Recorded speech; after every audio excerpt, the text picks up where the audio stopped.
Big Sis, whose real name was Robin Matt, was a beloved member of the Auction Hunters team from the beginning of the reality TV show. She grew up in Milwaukee, Wisconsin, and was a real-life big sister to her four siblings, Montessa, Fallon, Lucinda, and Robert.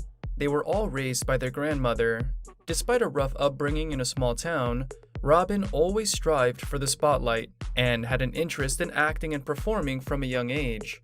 Her sister Lucinda said she was always in talent shows. She always knew that she would be a star. You always say that, but people never really think it's going to happen. Well, she made that happen. In 2003, when 26 years old, Robin received her cancer diagnosis. Somebody else might have given up on their dreams at that point, but she kept her spirits up and even moved to Hollywood, where she found herself an agent and landed several roles in music videos. In 2007, she appeared in the documentary TV series Operation Repo, which depicted the world of car repossession. 3 years later, Robin became a permanent cast member of Auction Hunters, a popular reality TV series about turning a profit from buying abandoned storage units. In the show, we came to know her as Big Sis, the owner of a small shop at Half Ton. Although Big Sis was more or less a character Robin played on the show, she poured her heart into it and stayed true to herself. Robin passed away in May 2014, but most fans had no idea what happened to her until Auction Hunters aired a segment about her later that year. This sad news shook many fans of the series, and her family said that they received messages of condolence from people all around the world. The sudden announcement of Big Sis's passing opened the door to a lot of speculation about the cause of her death. Many suspected that she might have had drug use issues or had committed suicide. Ultimately, the family broke their silence in June 2014, revealing that she had been quietly suffering from cancer for years, leading up to her death. Robin was initially diagnosed in 2003, with doctors giving her only a few years to live. She knew tomorrow wasn't promised to her, Robin's sister Lucinda said in an interview. So she had to do something today. At one point, it seemed that Robin's health had started improving, and she had far exceeded the doctor's initial prognosis anyway. Unfortunately, in March 2014, her cancer returned aggressively, and she was forced to bow out of Auction Hunters. Robin's absence was explained by her move to Milwaukee, and she was replaced by Ellie Soares. She didn't want her struggles to be revealed to the public at that time. She was looking for the right moment to tell fans, but it never came. You couldn't tell from looking at Robin that she had cancer, because she refused to be treated like a cancer patient. She didn't want that, because she did not want to let that stop her, Linda revealed. During her last days, Big Sis was surrounded by her family and friends. She never let her spirits down and kept a smile on her face until the very end. Her relentless positive attitude was missed by the fans of Auction Hunters, many of whom took to social media to express their condolences. "So very sorry to hear this. She seemed like an awesome person. Loved seeing her on your show. She will be missed," one fan wrote on Robin's Facebook page. Many fans from all around the world also wrote comments on the funeral home's guest book and attended the funeral service. Robin's family welcomed this outpouring of love with open arms. "It's like destiny that she's remembered as Big Sis," Robin's sister said. That's who she was. She was everybody's Big Sis. Because of Auction Hunters, she will live forever on the internet. You can look her up. She's alive. She's happy. She's full of life. And I'm so thankful for that. The show that made Big Sis famous, Auction Hunters, started airing on the Spike Network in November 2010. It follows the duo consisting of Alan Half and Clinton Tunn Jones as they take part in storage unit auctions across Southern California and other parts of the US. The two have vast experience in a variety of fields, including mystery safes and gun history. In each episode, Alan and Tunn try to make the best deal to buy an abandoned storage unit and then sell the best finds for a hefty profit. As explained to the viewers, the two actually do this for a living and tend to purchase hundreds of storage units per year, but with only the rarest finds making their way onto the show. A lot of their purchases actually make a very small profit, if any.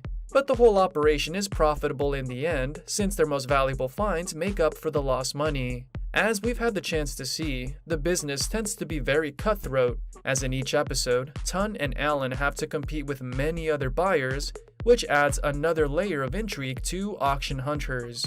Unfortunately, as much fun as it is, Auction Hunters appears to be a largely scripted show. In 2012, former Storage Wars star Dave Hester filed a lawsuit claiming that the producers of the show planted valuable items in storage units to make the show more entertaining.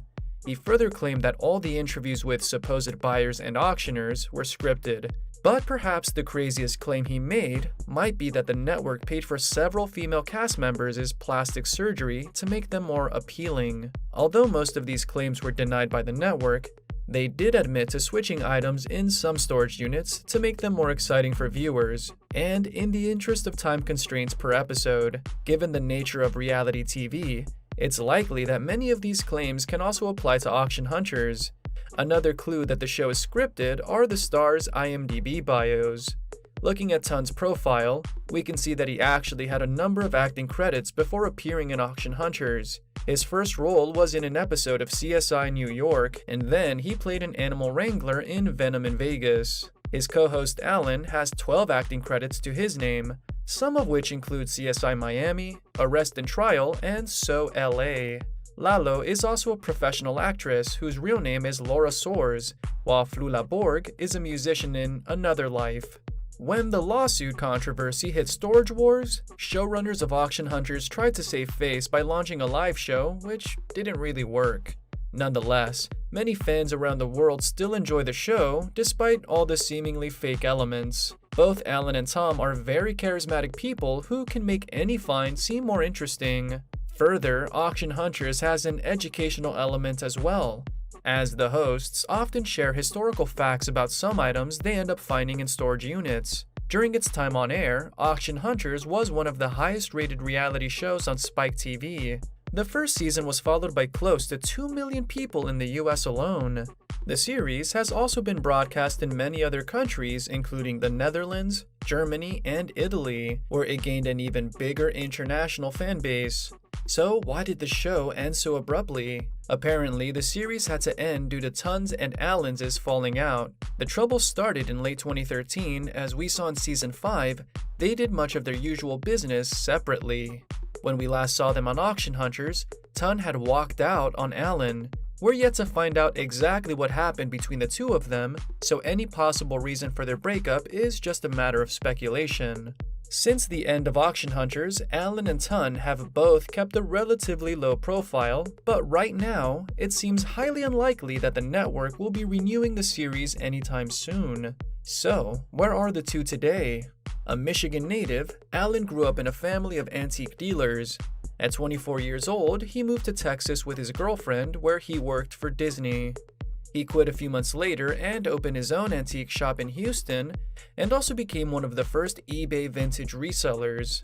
He subsequently moved to California, where he switched his focus to hunting storage unit auctions. His first TV appearance was in Clean House on Style Network in 2003. The show quickly became the network's biggest success up to that date and set the blueprint for other reality TV series focused on antique dealers. That's right, if it wasn't for Alan, we might never have had the shows such as Storage Wars, American Pickers, and Pawn Stars. Alan showed off his knowledge of antique dealing in other shows, including The Modern Girl's Guide to Life and My House is Worth That?